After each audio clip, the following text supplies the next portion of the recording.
welcome friends.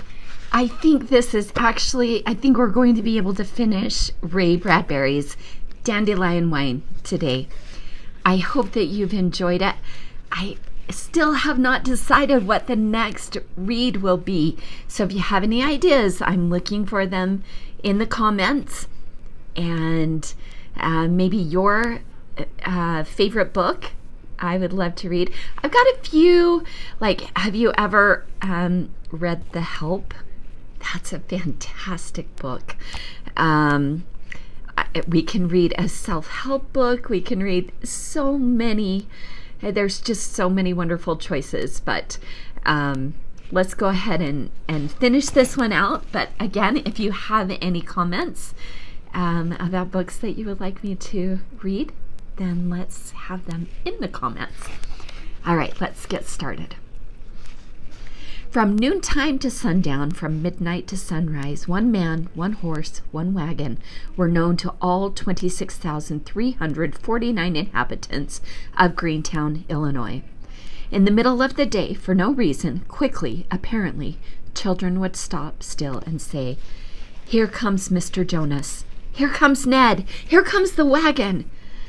Older folks might peer north or south, east or west, and see no sign of the man named Jonas, the horse named Ned, or the wagon, which was a Conestoga of the kind that bucked the prairie tides to the beach on the wilderness. But then, if you borrowed the ear of a dog and turned it high and stretched it taut, you could hear, miles and miles across the town, a singing like a rabbi in the lost lands, a Muslim in a tower. Always, Mr. Jonas's voice went clear before him, so people had half an hour to prepare for his arrival. And by the time his wagon appeared, the curbs were lined by children as for a parade. So here came the wagon, and on its high board seat under a persimmon-colored umbrella, the reins, like a stream of water in his gentle hands, was Mr. Jonas singing, "Junk, junk, no sir, not junk. Junk, junk, no ma'am, not junk. Bric-a-brac, bric-a-bats, knitting needles, knick-knacks, kickshaws, curios, camisoles, cameos, but junk, junk, no sir, not junk." As anyone could tell who had heard the songs Mr. Jonas made up as he passed, he was no ordinary junkman. To all appearances, yes, the way he dressed in tatters of moss corduroy and the felt cap on his head, covered with old presidential campaign buttons, going back before Manila Bay. But he was unusual in this way. Not only did he tread the sunlight, but often you could see him and his horse swimming along the moonlit streets, circling and recircling. By night, the islands, the blocks where all the people he had known all his life. And in that wagon he carried things he had picked up here and there and carried for a day or a week or a year until someone wanted and needed them. Then all they had to say was, "I want that clock," or "How about that mattress?" And Jonas would hand it over, take no money, and drive away, considering the words for another tune. So it happened that often he was the only man alive in all Greentown at 3 in the morning, and often people with headaches, seeing him amble by with his moon-shimmered horse, would run out to see if by chance he had aspirin, which he did. More than once he had delivered babies at 4 in the morning, and only then had people noticed how incredibly clean his hands and fingernails were. The hands of a rich man who had another life somewhere they could not guess. Or sometimes he would drive people to work downtown, or sometimes when men could not sleep, go up on their porch and bring cigars and sit with them and smoke and talk until dawn. Whoever he was, or whatever he was, and no matter how different and crazy he seemed, he was not crazy. As he himself had often explained gently, he had tired of business in Chicago many years before, and looked around for a way to spend the rest of his life. Couldn't stand churches, though he appreciated their ideas, and having a tendency toward preaching and decanting knowledge, he bought the horse and wagon and set out to spend the rest of his life seeing to it that one part of town had a chance to pick over what the other part of town had cast off. He looked upon himself as a kind of process, like osmosis, that made various cultures within the city limits available one to another. He could not stand waste, for he knew that one man's junk is another man's luxury. So adults, and especially children, clambered up to peer over into the vast treasure hoard in the back of the wagon. "Now remember," said Mr. Jonas, "you can have what you want if you really want it. The test is, ask yourself, do I want it with all my heart? Could I live through the day without it? If you figure to be dead by sundown, grab the darn thing and run. I'll be happy to let you have whatever it is." And the children searched the vast heaps of parchments and brocades and bolts of wallpaper and marble ashtrays and vests and roller skates and great fat overstuffed chairs and end tables and crystal chandeliers. For a while you just heard whispering and rattling and tinkling. Mr. Jonas watched comfortably, puffing on his pipe, and the children knew he watched. Sometimes their hands reached out for a game of checkers or a string of beads or an old chair, and just as they touched it, they looked up, and there were Mr. Jonas's eyes gently questioning them. And they pulled their hand away and looked further on, until at last each of them put their hand on a single item and left it there. Their faces came up, and this time their faces were so bright, Mr. Jonas had to laugh. He put up his hand as if to fend off the brightness of their faces from his eyes. He covered his eyes for a moment. When he did this, the children yelled their thanks, grabbed their roller skates or clay tiles or bumble shoots, and dropping off, ran. And the children came back in a moment with something of their own in their hands, a doll or a game that they had grown tired of, something the fun had gone out of, like the flavor from gum. And now it was time for it to pass on to some other part of town where, seen for the first time, it would be revivified and would revivify others. These tokens of exchange were shyly dropped over the rim of the wagon down into unseen riches. And then the wagon was trundling on, flickering light on its great spindling sunflower wheels, and Mr. Jonas singing again, "Junk, junk, no sir, not junk, no ma'am, not junk," until he was out of sight, and only the dogs in the shadow pools under trees heard the rabbi in the wilderness and twitching their tails. Junk, fading. Junk, a whisper. Junk, gone, and the dogs asleep. The sidewalks were haunted by dust ghosts all night as the furnace wind summoned them up, swung them about, and gentled them down in a warm spice on the lawns. Trees, shaken by the footsteps of late-night strollers, sifted avalanches of dust. From midnight on, it seemed a volcano beyond the town was showering red-hot ashes everywhere. Crusting, slumberless night watchmen and irritable dogs. Each house was a yellow attic smoldering with spontaneous combustion at 3 a.m. Dawn, then, was a time when things changed element for element. Air ran like hot spring waters nowhere with no sound. The lake was a quantity of steam, very still and deep over valleys of fish, and sand held baking under its serene vapors. Tar and poured licorice in the streets. Red bricks were brass and gold. Rooftops were paved with bronze. The high-tension wires were lightning held forever, blazing a threat above the unslept houses.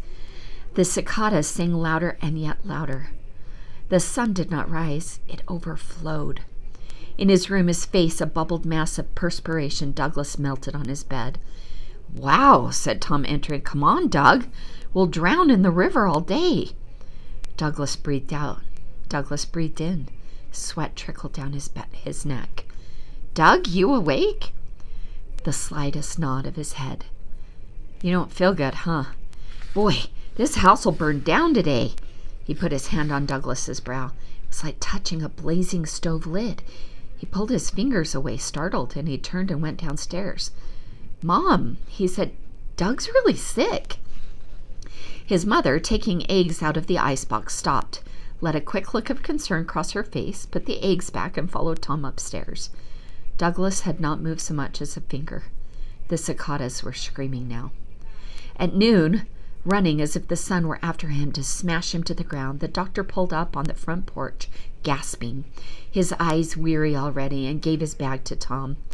At 1 o'clock, the doctor came out of the house, shaking his head. Tom and his mother stood behind the screen door as the doctor talked in a low voice, saying over and over again he didn't know. He didn't know.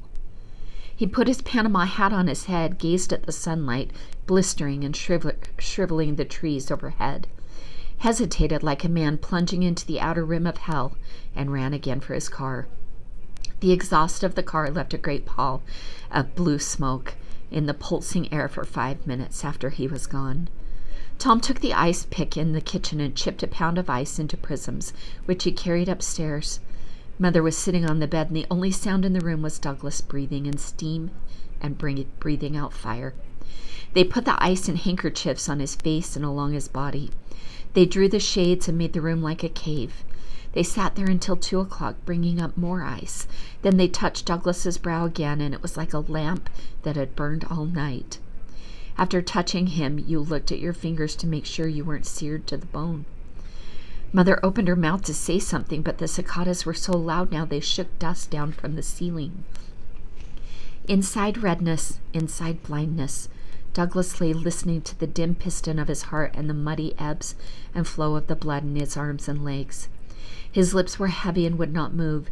His thoughts were heavy and barely ticked like seed pellets, falling in an hourglass, slow, one by one. Tick. Around a bright still corner of rail, a trolley swung, throwing a crumbling wave of sizzling sparks, its clamorous bell knocking 10,000 times until it blended with the cicadas. Mr. Trident waved. The trolley stormed around a corner like a cannonade and dissolved. "Mr. Trident!" Tick. A pellet fell. Tick. Chug-a-chug, ding, woo-woo.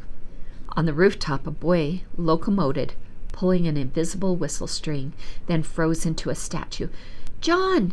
John Huff! You! Hate you, John! John, we're pals! Don't hate you! No!"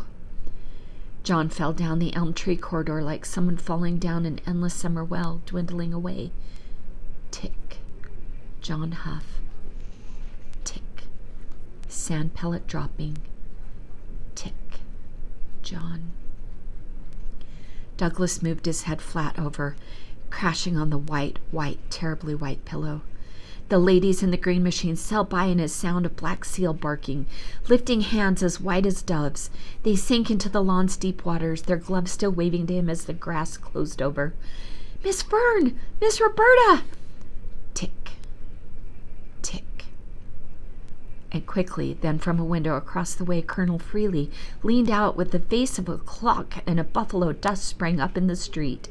Colonel Freely sprang and rattled. His jaw fell open. A mainspring shot out and dangled on the air instead of his tongue. He collapsed like a puppet on the sill, one arm still waving.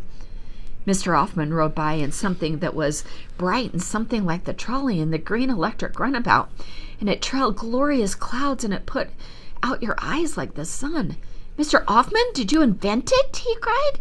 "Did you finally build the happiness machine?" But then he saw there was no bottom to the machine. Mr. Hoffman ran along on the ground, carrying the whole incredible frame from his shoulders. "Happiness, Doug! Here goes happiness!" And he went the way of the trolley, John Huff and the dove-fingered ladies. Above on the roof, a tapping sound. Tap, rap, bang. Pausing. Tap, rap, bang. Nail and hammer, hammer and nail. A bird choir and an old woman singing in a frail but hearty voice. "Yes, we'll gather at the river, river, river. Yes, we'll gather at the river that flows by the throne of God." "Grandma! Great Grandma!" Tap, softly. Tap. Tap, softly. Tap. River, river. And now it was only the birds picking up their tiny feet and putting them down again on the roof. Rattle, rattle, scratch, peep, peep, soft, soft. River. Douglas took one breath and let it all out at once, wailing. He did not hear his mother run into the room.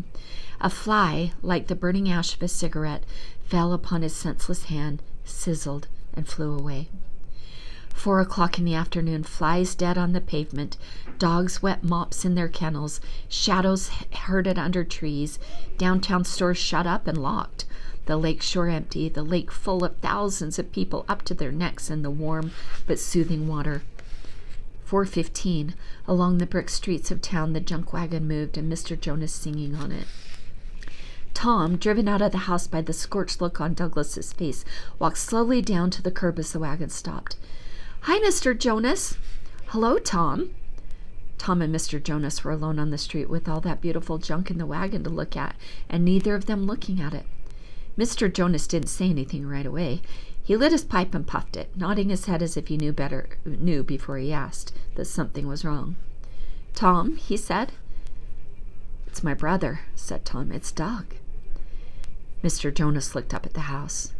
"He's sick," said Tom. "He's dying." "Oh, now that can't be so," said Mr. Jonas, scowling around at the very real world where nothing that vaguely looked like death could be found on this quiet day. "He's dying," said Tom, "and the doctor doesn't know what's wrong. The heat, he said nothing but the heat. Can that be, Mr. Jonas? Can the heat kill people even in a dark room?" "Well," said Mr. Jonas, and stopped, for Tom was crying now. "I always thought I hated him. That's what I thought. We fight half the time. I guess I did hate him. Sometimes, but now, oh, Mr. Jonas, if only." "If only what, boy?" "If only you had something in this wagon would help. Something I could pick and take upstairs and make him okay." Tom cried again. Mr. Jonas took out his red bandana handkerchief and handed it to Tom. Tom wiped his nose and eyes with the handkerchief. "It's been a tough summer, Tom said. "Lots of things have happened to Doug." "Well, tell me about them," said the junkman. "Well," said Tom, gasping for breath, not quite done crying yet. "He lost his best Aggie for one, a real beaut, and on top of that somebody stole his catcher's mitt and it cost $1.95. And then there was the bad trade he made of the fossil stones and shell collection with Charlie Woodman for a Tarzan clay statue you got by saving up macaroni box tops. Dropped the Tarzan statue on the sidewalk second day he had it." "That's a shame," said the junkman, and really saw all the pieces on the cement. "Then he didn't get the book of magic tricks he wanted for his birthday. He got a pair of pants and a shirt instead. That's enough to ruin the summer right there." "Well, parents sometimes forget how it is," said Mr. Jonas. "Sure," Tom continued in a low voice. "Then Doug's genuine set of Tower of London manacles left out all night and rusted. Worst of all, I grew 1 inch taller, catching up with him almost." "Is that all?" asked the junkman quietly. "I can think of 10 dozen other things, all as bad or worse. Some summers you get a run of luck like that. It's been silverfish getting in his comics collection, or mildew in his new tennis shoes ever since Doug got out of school." "I remember years like that," said the junkman. He looked off at the sky, and there were all the years. "So there you are, Mr. Jonas. That's it. That's why he's dying." Tom stopped and looked away. "Let me think," said Mr. Jonas. "Can you help, Mr. Jonas? Can you?" Mr. Jonas looked deep in the big old wagon and shook his head. Now in the sunlight his face looked tired and he was beginning to perspire. Then he peered into the mounds of vases and peeling lampshades and marble nymphs and satyrs made of greening copper. He sighed. He turned and picked up the reins and gave them a gentle shake. "Tom," he said, looking at his horse's back, "I'll see you later. I got to plan. I got to look around and come again after supper. Even then, who knows? Until then." He reached down and picked up a little set of Japanese wind crystals. "Hang these in his upstairs window. They make a nice cool music." Tom stood with the wind crystals in his hands as the wagon rolled away. He held them up and there was no wind. They did not move. They could not make a sound. 7 o'clock, the town resembled a vast hearth over which the shudderings of heat moved again and again from the west. Charcoal-colored shadows quivered outward from every house, every tree. A red-haired man moved along slow. Tom, seeing him illuminated by the dying but ferocious sun, saw a torch proudly carrying itself, saw a fiery fox, saw the devil marching in his own country. At 7:30, Mrs. Spaulding came out of the back door of the house to empty some watermelon rinds into the garbage, and saw Mr. Jonas standing there.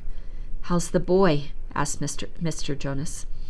Mrs. Spaulding stood there for a moment, a response trembling on her lips. "May I see him, please?" said Mr. Jonas. Still she could say nothing. I know the boy well, he said. Seen him most every day of his life since he was out and around. I've something for him in the wagon. He's not, she was going to say conscious, but she said, awake. He's not awake, Mr. Jonas. The doctor said he's not to be disturbed. Oh, we don't know what's wrong. Even if he's not awake, said Mr. Jonas, I'd like to talk to him. Sometimes the things you hear in your sleep are more important. You listen better. It gets through. I'm sorry, Mr. Jonas, I just can't take the chance. Mrs. Spaulding caught hold of the screen door handle and held it fast to it. Thanks. Thank you anyway for coming by. Yes, ma'am, said Mr. Jonas. He did not move. He stood looking up at the window above. Mrs. Spaulding went in the house and shut the screen door. Upstairs on his bed, Douglas breathed. It was a sound like a sharp knife going in and out of a sheath. At 8 o'clock, the doctor came and went again, shaking his head, his coat off, his tie untied, looking as if he had lost 30 pounds that day. At 9 o'clock, Tom and Mother and Father carried a cot outside and brought Douglas down to sleep in the yard under the apple tree, where, if there might be a wind, it would find him sooner than in the terrible rooms above. Then they went back and forth until 11 o'clock, when they set the alarm to wake them at 3 and chip more ice to refill the packs. The house was dark and still at last, and they slept. At 12:35, Douglas's eyes flinched. The moon had begun to rise. A faraway voice began to sing. It was a high, sad voice rising and falling. It was a clear voice, and it was in tune. You could not make out the words. The moon came over the edge of the lake and looked up upon Greentown, Illinois, and saw it all and showed it all. Every house, every tree, every prehistoric remembering dog twitching in his simple dreams. And it seemed that the higher the moon, the nearer and louder and clearer the voice that was singing. And Douglas turned in his fever and sighed. Perhaps it was an hour before the moon spilled all its light upon the world, perhaps less. But the voice was nearer now, in a sound like the beating of a heart, which was really the motion of a horse's hoofs on the brick streets, muffled by the hot, thick foliage of the trees. And there was another sound like a door slowly opening or closing, squeaking, squealing softly from time to time, the sound of a wagon. And down the street in the light of the risen moon came the horse pulling the wagon, and the wagon riding the lean body of Mr. Jonas, and the wagon riding the lean body of Mr. Jonas, easy and casual on the high seat. He wore his hat as if he were still out under the summer sun, and he moved his hands on occasion to ripple the reins like a flow of water on the air about the horse's back. Very slowly the wagon moved down the street with Mr. Jonas singing, and in his sleep Douglas seemed for a moment to stop breathing and listen. Air, air. Who will buy this air? Air like water and air like ice. Buy it once and you'll buy it twice. Here's the April air. Here's an autumn breeze. Here's papaya wind from the Antilles. Air, air, sweet pickled air, fair, rare, from everywhere. Bottled and capped and scented with time, all that you want of air for a dime. At the end of this, the wagon was at the curb, and someone stood in the yard, treading his shadow, carrying 2 beetle green bottles which glittered like cat's eyes. Mr. Jonas looked at the cot there and called the boy's name once, twice, 3 times softly. Mr. Jonas swayed in indecision, looked at the bottles he carried, made his decision, and moved forward stealthily to sit on the grass and look at this boy, crushed down by the great weight of summer. Doug, he said, you just lie quiet. You don't have to say anything or open your eyes. You don't even have to pretend to listen. But inside there, I know you hear me. And it's old Jonas, your friend. Your friend, he repeated and nodded. He reached up and picked an apple off the tree, turned it round, took a bite, chewed, and continued. Some people turn sad awfully young, he said. No special reason. It seems, but they seem almost to be born that way. They bruise easier, tire faster, cry quicker, remember longer, and as I say, get sadder, younger than anyone else in the world. I know, for I'm one of them. He took another bite of the apple and chewed it. Well now, where were we? He asked. A hot night, not a breath stirring in August, he answered himself. Killing hot, and a long summer it's been, and too much happening, eh? Too much. I'm sorry. I get so emotional, but that's the sign of a good book, right? A good writer. And it's getting on toward 1 o'clock and no sign of a wind or rain. And in a moment now, I'm going to get up and go. But when I go, and remember this clearly, I will leave these 2 bottles here upon your bed. And when I've gone, I want you to wait a little while, and then slowly open your eyes and sit up and reach over and drink the contents of these bottles. Not with your mouth, no. Drink with your nose. Tilt the bottles, uncork them, and let what is in them go right down into your head. Read the labels first, of course, but here, let me read them for you. He lifted 1 bottle into the light. Green dusk for dreaming brand, pure northern air. He read, derived from the atmosphere of the white Arctic in the spring of 1900 and mixed with the wind from the upper Hudson Valley in the month of April 1910, and containing particles of dust seen shining in the sunset of one day in the meadows around Grinnell, Iowa, when a cool air rose to be captured from a lake and a little creek and a natural spring. Now the small print, he said, and he squinted. Also containing molecules of vapor from menthol, lime, papaya, and watermelon, and all other water-smelling, cool-savored fruits and trees like camphor, and herbs like wintergreen and the breath of a rising wind from the Des Plaines River itself. Guaranteed most refreshing and cool, to be taken on summer nights when the heat passes 90. He picked up the other bottle. This one the same, save I've collected a wind from the Aran Isles and one from off Dublin Bay with salt on it, and a strip of flannel fog from the coast of Iceland. He put the 2 bottles on the bed. One last direction. He stood by the cot and leaned over and spoke quietly. When you're drinking these, remember it was bottled by a friend. The S.J. Jonas Bottling Company, Greentown, Illinois, August 1928. A vintage year, boy. A vintage year. A moment later, there was the sound of rain slapping the back of the horse on the moonlight, and the rumble of the wagon down the street and away. After a moment, Douglas's eyes twitched and very slowly opened. "Mother," whispered Tom. "Dad. Doug. It's Doug.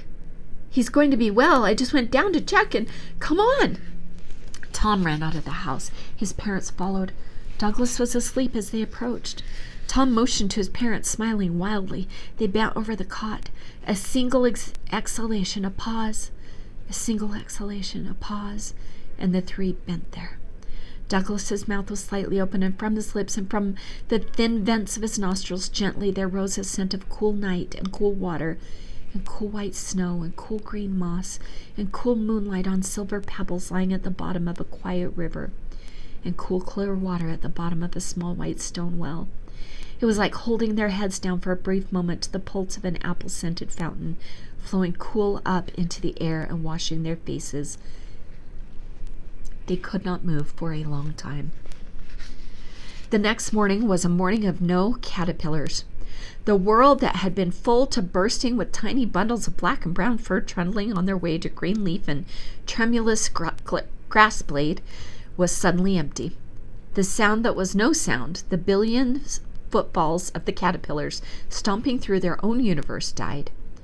Tom said he could hear that sound, precious as it was, looked with wonder at a town where not a single bird's mouthful stirred. 2, the cicadas, had ceased. Then in the silence a great sighing rustle began, and they knew then why the absence of caterpillar and abrupt silence of cicada. Summer rain. The rain began light, a touch. The rain increased and fell heavily. It played the sidewalks and roofs like great pianos. And upstairs Douglas, inside again, like a fall of snow in his bed, turned his head and opened his eyes to see the freshly falling sky, and slowly twitch his fingers toward his yellow nickel pad and yellow Ticonderoga pencil. There was a great flurry of arrival. Somewhere trumpets were shouting, somewhere rooms were teeming with boarders and neighbors having afternoon tea. An aunt had arrived and her name was Rose, and you could hear her voice clarion clear above the others, and you could imagine her warm and huge as a hothouse rose, except, like her name, filling any room she sat in. But right now, to Douglas, the voice, the commotion were nothing at all. He had come from his own house and now stood outside Grandma's kitchen door, just as Grandma, having excused herself from the chicken squabble in the parlor, whisked into her own domain and set about making supper. She saw him standing there, opened the screen door for him, kissed his brow, brushed his pale hair back from his eyes, looked him straight on the face to see if the fever had fallen to ashes, and seeing that it had, went on singing to her work. "Grandma," he had often wanted to say, "is this where the world began?" For surely it had begun in no other place like this. The kitchen, without doubt, was the center of creation. All things revolved about it. It was the pediment that sustained the temple. Eyes shut to let his nose wander, he snuffed deeply. He moved in the hellfire steams and sudden baking powder flurries of snow in this miraculous climate, where Grandma, with the look of the Indies in her eyes and the flesh of 2 firm warm hens in her bodice, Grandma of the 1,000 arms, shook, basted, whipped, beat, minced, diced, peeled, wrapped, salted, stirred. Blind, he touched his way to the pantry door. A squeal of laughter rang from the parlor. Teacups tinkled, but he moved on into the cool underwater green and wild persimmon country, where the slung and hanging odor of creamy bananas ripened silently and bumped his head. Gnats fizzed angrily about vinegar cruets in his ears. He opened his eyes. He saw bread waiting to be cut into slices of warm summer cloud, donuts strewn like clown hoops from some edible game. The faucets turned on and off in his cheeks, here on the plum shadowed side of the house with maple leaves making a creek water running in the hot wind at the window. He read spice cabinet names. How do I thank Mr. Jonas, he wondered, for what he's done? How do I thank him? How pay him back? No way at all. You just can't pay. What then? What? Pass it on somehow, he thought. Pass it on to someone else? Keep the chain moving? Look around, find someone, pass it on. That was the only way.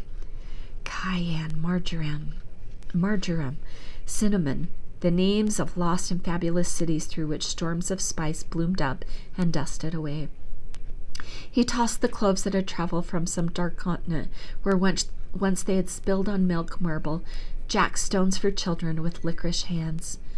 And looking at one single label on a jar, he felt himself gone round the calendar to that private day this summer when he had looked at the circling world and found himself at its center.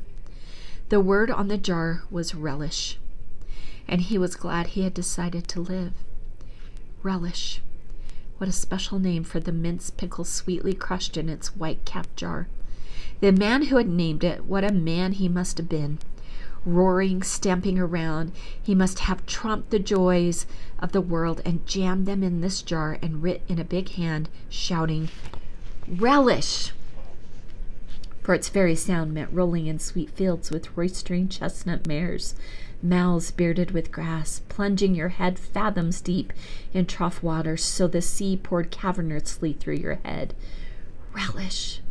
He put out his hand, and here was savory. "What's Grandma cooking for dinner tonight?" said Aunt Rose's voice from the real world of afternoon in the parlor. "No one knows what Grandma cooks," said Grandfather, home from the office early to tend this immense flower. "Until we sit at table. There's always mystery, always suspense." "Well, I always like to know what I'm going to eat," cried Aunt Rose, and laughed. The chandelier prisms in the dining room rang with pain. Douglas moved deeper into pantry darkness. Savory. And there's a swell word. And basil. And beetle. And capsicum. Curry. All great, but relish. Now relish with a capital R. No argument. That's the best. Trailing veils of steam, Grandma came and went, came again, and covered dishes from kitchen to table, while the assembled company waited in silence. No one lifted lids to peer in at the hidden victuals. At last Grandma sat down, Grandpa said grace, and immediately thereafter the silverware flew up like a plague of locusts on the air. When everyone's mouths were absolutely crammed full of miracles, Grandmother sat back and said, "Well, how do you like it?" And the relatives, including Aunt Rose and the boarders, their teeth deliciously mortared together, at this moment faced a terrible dilemma. Speak and break the spell, or continue allowing this honey syrup food of the gods to dissolve and melt away to glory in their mouths. They looked as if they might laugh or cry at this cruel dilemma.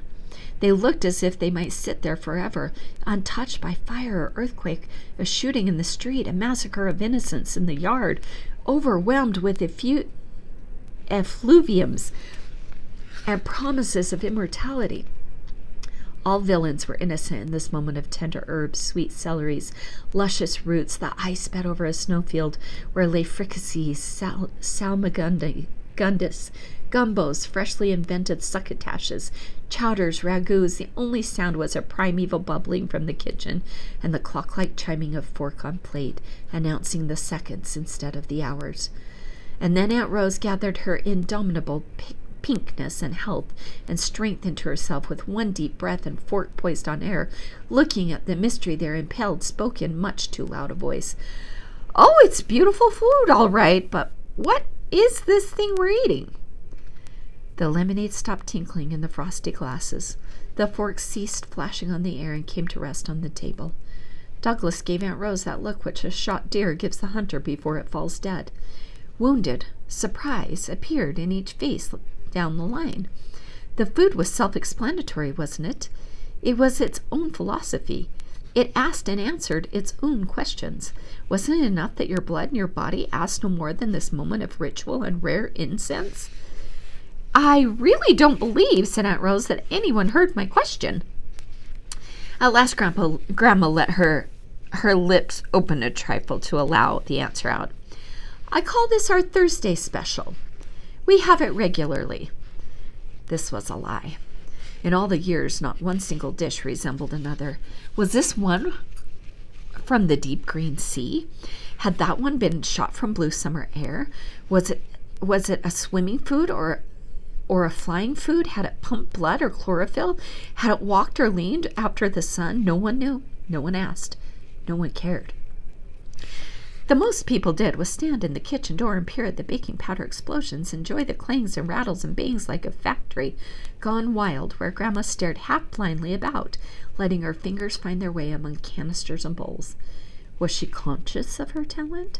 Hardly. If asked about her cooking, Grandma would look down at her hands, which some glorious instinct sent on journeys to be gloved in flour, or to be plumb disc-encumbered turkeys, wrist-deep in search for their animal souls. Her gray eyes blinked from spectacles warped by 40 years of oven blasts and blinded with strewings of pepper and sage, so she sometimes flung cornstarch over steaks, amazingly tender, succulent steaks, and sometimes dropped apricots into meatloaves, cross-pollinated meats, herbs, fruits, vegetables, with no prejudice, no tolerance for recipe or formula, save that at that final moment of delivery, mouths watered, blood thundered in response. Her hands then, like the hands of great-grandma before her, were Grandma's mystery, delight, and life. She looked at them in astonishment, but let them live their life the way they must absolutely lead it. But now, for the first time in endless years, here was an upstart, a questioner, a laboratory scientist, almost speaking out where silence could have been a virtue. Yes, but what did you put in this Thursday special?" "Why," said Grandma evasively, "what does it taste like to you?" Aunt Rose sniffed the morsel on the fork. "Beef? Or is it lamb? Ginger? Or is it cinnamon? Ham sauce? Bilberries? Some biscuits thrown in? Chives? Almonds?" "That's it exactly," said Grandma. "Second helpings, everyone?" A great uproar ensued, a clashing of plates, a swarming of arms, a rush of voices which hoped to drown blasphemous inquiry forever. Douglas talking louder and making more motions than the rest, but in their faces You could see their world tottering, their happiness in danger. For they were the privileged members of the household which rushed from work or play when the first dinner bell was so much as clapped once in the hall. Their arrival in the dining room had been for countless years a sort of frantic musical chairs, as they shook out napkins in a white fluttering and seized up utensils as if recently starved in solitary confinement, waiting for the summons to fall downstairs in a mass of twitching elbows and overflows themselves at the table. Now they clamored nervously, made obvious jokes, starting glances at Aunt Rose as if she concealed a bomb in that apple bosom that was ticking steadily on toward their doom.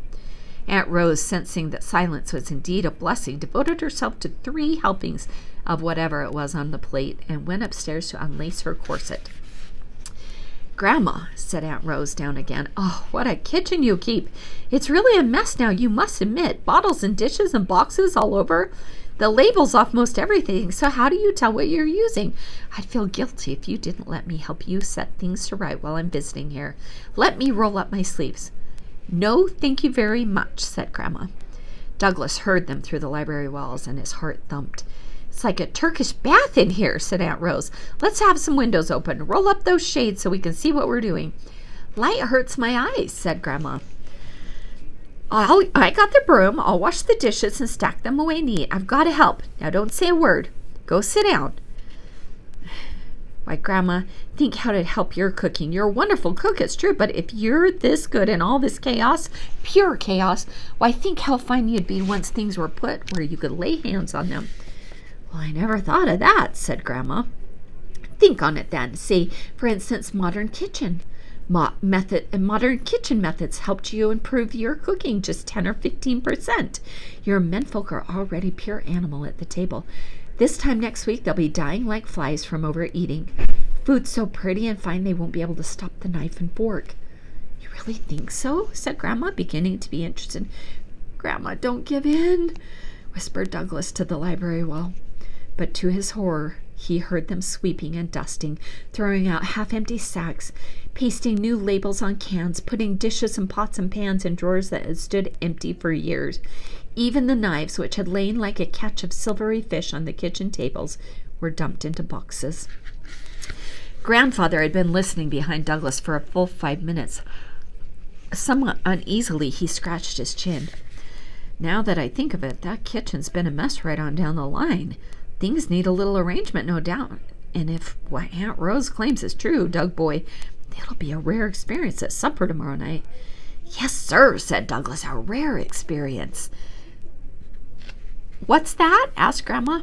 Aunt Rose took a wrapped gift from behind her back. Grandma opened it. "A cookbook?" she cried. She let it drop on the table. "I don't need one of those. A handful of this, a pinch of that, a thimbleful of something else is all I ever use." "I'll help you mark it," said Aunt Rose. "And while we're at it, I've been noticing your glasses, Grandma. You mean to say you've been going around all these years peering through spectacles like those, with chipped lenses all kind of bent?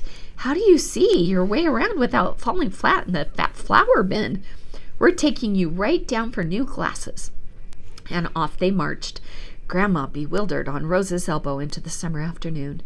They returned with groceries, new glasses, and a hairdo for Grandma. Grandma looked as if she had been chased around town. She gasped as Rose helped her into the house. "There you are, Grandma. Now you got everything where you can find it, and now you can see." "Come on, Doug," said Grandfather. "Let's take a walk around the back and work up an appetite. This is going to be a night in history. One of the best darn suppers ever served, or I'll eat my vest." Sorry. Supper time. Smiling people stopped smiling. Douglas chewed one bite of food for 3 minutes and then, pretending to wipe his mouth, lumped it in his napkin. He saw Tom and Dad do the same. People swashed the food together, making roads and patterns, drawing pictures in the gravy, forming castles on the potatoes, secretly passing meat chunks to the dog. Grandfather excused himself early. "I'm full," he said. All the boarders were pale and silent. Grandma poked her own plate nervously. "Isn't it a fine meal?" Aunt Rose asked everyone. "Got it on the table half an hour early, too." But the others were thinking that Monday followed Sunday and Tuesday followed Monday, and so on for an entire week of sad breakfasts, melancholy lunches, and funeral dinners. In a few minutes, the dining room was empty. Upstairs, the boarders brooded in their rooms. Grandma moved slowly, stunned, into her kitchen. "This," said Grandfather, "has gone far enough." He went to the foot of the stairs and called up onto the dusty sunlight. "Come on down, everyone." The boarders murmured, all of them, locked in the dim, comfortable library. Grandfather quietly passed a derby hat. "For the kitty," he said. Then he put his hand heavily on Douglas's shoulder. "Douglas, we have a great mission for you, son. Now listen." And he whispered his warm, friendly breath into the boy's ear. Douglas found Aunt Rose alone, cutting flowers in the garden the next afternoon. "Aunt Rose," he said gravely, "why don't we go for a walk right now? I'll show you the butterfly ravine just down that way." They walked together all around town. Douglas talked swiftly, nervously, not looking at her, listening only to the courthouse clock strike the afternoon hours. Strolling back under the warm summer elms toward the house, Aunt Rose suddenly gasped and put her hand to her throat. There, on the bottom of the porch steps, was her luggage, neatly packed. On top of one suitcase, fluttering in the summer breeze, was a pink railroad ticket. The boarders, all 10 of them, were seated on the porch stiffly. Grandfather, like a train conductor, a mayor, a good friend, came down the steps solemnly.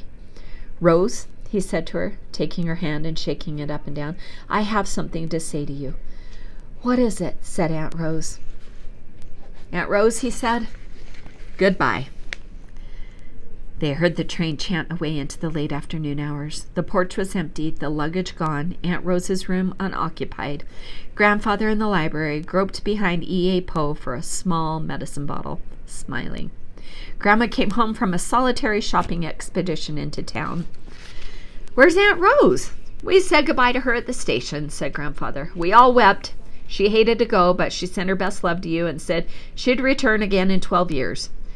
Grandfather took out his solid gold watch. "And now I suggest we all repair to the library for a glass of sherry while waiting for Grandma to fix one of her amazing banquets." Grandma walked off to the back of the house. Everyone talked and laughed and listened, the boarders, Grandfather, and Douglas, and they heard the quiet sounds in the kitchen. When Grandma rang the bell, they hurried to the dining room, elbowing their way. Everyone took a huge bite. Grandma watched the faces of her boarders. Silently, they stared at their plates, their hands in their laps, the food cooling, unchewed in their cheeks. "I've lost it," Grandma said. "I've lost my touch." And she began to cry. She got up and wandered out into her neatly ordered, labeled kitchen, her hands moving futilely before her. The boarders went to bed hungry. Douglas heard the courthouse clock chime 10:30, 11, then midnight, heard the boarders stirring in their beds like a tide moving under the moonlit roof of the vast house. He knew they were all awake, thinking and sad. After a long time he sat up in bed. He began to smile at the wall in the mirror, and he saw himself grinning as he opened the door and crept downstairs. The parlor was dark and smelled old and alone. He held his breath. He fumbled into the kitchen and stood waiting a moment. Then he began to move. He took the baking powder out of its fine new tin and put it in an old flour sack the way it had always been. He dusted the white flour into an old cookie crock. He removed the sugar from the metal bin marked sugar and sifted it into a familiar series of small bins marked spices, cutlery, string. He put the cloves where they had lain for years, littering the bottom of half a dozen drawers. He brought the dishes and the knives and forks and spoons back out on the top of the tables. He found Grandma's new eyeglasses on the parlor mantel and hid them in the cellar. He kindled a grate fire in the old wood-burning stove using pages from the new cookbook. By 1 o'clock in the still morning, a huge husking roar shot up in the back stovepipe, such a wild roar that the house, if it had ever slept at all, awoke. He heard the rustle of Grandma's slippers down the hall stairs. She stood in the kitchen, blinking at the chaos. Douglas was hidden behind the pantry door. At 1:30 in the deep, dark summer morning, the cooking odors blew up through the windy corridors of the house. Down the stairs, one by one, came women in curlers, men in bathrobes, to tiptoe and peer into the kitchen, lit only by fitful gusts of red fire from the hissing stove. And there in the black kitchen, at 2 of a warm summer morning, Grandma floated like an apparition amidst banging and clatterings.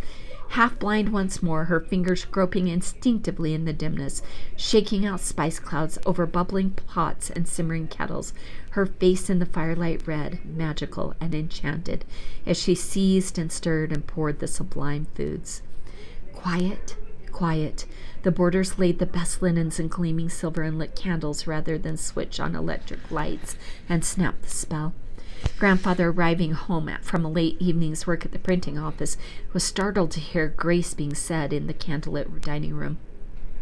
As for the food, the meats were deviled, the sauces curried, the greens mounded with sweet butter, the biscuits splashed and jeweled with jeweled honey, everything toothsome, luscious, and so miraculously refreshing that a gentle lowing broke out from a pasturage of beasts gone wild in clover. One and all cried out their gratitude for those loose-fitting night clothes. At 3:30 on Sunday morning, with the house warm with eaten food and friendly spirits, Grandfather pushed back his chair and gestured magnificently. From the library, he fetched a copy of Shakespeare. He laid it on a platter, which he presented to his wife. "Grandma," he said, "I ask only that tomorrow night for supper you cook us this very fine volume. I am certain we will all agree, but that by the time it reaches succulent brown and tender, as the breast of the autumn pheasant." Grandma held the book in her hands and cried happily. They lingered on toward dawn with brief desserts, wine from those wild flowers growing in the front yard, and then, as the first birds winked to life and the sun threatened the eastern sky, they all crept upstairs. Douglas listened to the stove cooling in the faraway kitchen, and he heard Grandma go to bed. "Junkman," he thought. "Mr. Jonas, wherever you are, you're thanked. You're paid back. I passed it on. I sure did. I think I passed it on." He slept and dreamed, and in the dream the bell was ringing, and all of them were yelling and rushing down to breakfast. And then, quite suddenly, summer was over. He knew at first when walking downtown. Tom grabbed his arm and pointed, gasping, at the dime store window. They stood there, unable to move because of the things from another world displayed so neatly, so innocently, so frighteningly there. Pencils, Doug. 10,000 pencils. Oh my gosh. Nickel tablets, dime tablets, notebooks, erasers, watercolors, rulers, compasses, 100,000 of them. "Don't look. Maybe it's just a mirage." "No," moaned Tom in despair. School, straight on ahead. Why? Why do dime stores show things like that in windows before summer's even over? Ruin half the vacation. They walked on home and found Grandfather alone in the sere, bald-spotted lawn, plucking the last few dandelions. They worked with him silently for a time, and then Douglas, bent in his own shadow, said, "Tom, if this year's gone like this..." Sorry. "What will next year be? Better or worse?" "Don't ask me." Tom blew a tune on a dandelion stem. "I didn't make the world." He thought about it. Goodness. "Though some days I feel like I did." He spat happily. "I got a hunch," said Douglas. "What?" "Next year's going to be even bigger. Days will be brighter, nights longer and darker. More people dying, more babies born, and me in the middle of it all." "You and 2 zillion other people, Doug, remember?" "Daylight today," murmured Douglas. "I feel it'll be just me." "Need any help?" said Tom. "Just yell." "What could a 10-year-old brother do?" "A 10-year-old brother? I'll be 11 next summer. I'll unwind the world like a rubber band on a golf ball's insides every morning. Put it back together every night. Show you how if you ask." "Crazy." "Always was." And Tom crossed his eyes, stuck out his tongue. "Always will be." Douglas laughed, and they went down in the cellar with Grandpa, and while he decapitated the flowers, they looked at all the summer shelved and glimmering there in the motionless streams. The bottles of Dandelion Wine, numbered from 1 to 90 odd, there the ketchup bottles, most of them full now, stood burning in the cellar twilight, one for every living summer day. Boy, said Tom, what a swell way to save June, July, and August. Real practical. Grandfather looked up, considered this, and smiled. Better than putting things in the attic you never use again. This way you get to live the summer over for a minute or two here or there along the way through the winter. And when the bottles are empty, the summer's gone for good. And no regrets and no sentimental trash lying about for you to stumble over 40 years from now. Clean, smokeless, efficient. That's Dandelion Wine. The two boys pointed along the rows of bottles. There's the first day of summer. There's the new tennis shoe day. Sure, and there's the green machine. Buffalo Dust and Chingling Sue. The Tarot Witch and the Lonely One. It's not really over, said Tom. It'll never be over. I'll remember what happened on every day of this year forever. It was over before it began, said Grandpa, unwinding the wine press. I don't remember a thing that happened except some new type of grass that wouldn't need cutting. You're joking. No, sir, Doug, Tom. You'll find as you get older the days kind of blur. You can't tell one from the other. But heck, said Tom, on Monday this week I roller skated at Electric Park. Tuesday I ate chocolate cake, and Wednesday I fell in the creek. Thursday fell off a swinging vine, and the week's been full of things. And today, I'll remember today because the leaves outside are beginning to get all red and yellow. Won't be long, they'll be all over the lawn. We'll jump in piles of them and burn them. I'll never forget today. I'll always remember, I know. Grandfather looked up through the cellar window at the late summer trees stirring in a colder wind. Of course you will, Tom, he said. Of course you will. And they left the mellow light of the Dandelion Wine and went upstairs to carry out the last few rituals of summer, for they felt that now the final day, the final night had come. As the day grew late, they realized that for 2 or 3 nights now, Porches had emptied early of their inhabitants. The air had a different, drier smell, and Grandma was talking of hot coffee instead of iced tea. The open white fluttered curtain windows were closing in the great bays. Cold cuts were giving way to steamed beef. The mosquitoes were gone from the porch, and surely they were abandoned. When they abandoned the conflict, the war with time was really done. There was nothing for it but that humans also forsake the battleground. Now Tom and Douglas and Grandfather stood as they had stood 3 months ago, or was it 3 long centuries ago, on this front porch, which creaked like a ship, slumbering at night in growing swells, and they sniffed the air. Inside, the boys' bones felt like chalk and ivory instead of green mint sticks and licorice whips as earlier in the year. But the new cold touched Grandfather's skeleton first, like a raw band chord, the yellow bass piano keys in the dining room. As the compass turned, so turned Grandfather, north. I guess, he said, deliberating, we won't be coming out here any more. And the 3 of them clanked the chains shaken down from the porch ceiling eyelets and carried the swing like a weathered bier around to the garage, followed by a blowing of the first dried leaves. Inside, they heard Grandma poking up a fire in the library. The window shook with a sudden gust of wind. Douglas, spending a last night in the cupola tower above Grandma and Grandpa, wrote in his tablet, Everything runs backward now, like matinee films sometimes, where people jump out of water onto diving boards. Come September, you push down the windows you pushed up. You take off the sneakers you put on, and you pull on the hard shoes you threw away last June. People run in the house now like birds jumping back inside clocks. 1 minute, porches loaded, everyone gabbing 30 to a dozen. Next minute, doors slam, talk stops, and leaves fall off trees like crazy. He looked from the high window at the land where the crickets were strewn like dried figs in the creek bed, at a sky where birds would wheel south now through the cry of autumn loons, and where trees would go up in a great fine burning of color on the steely clouds.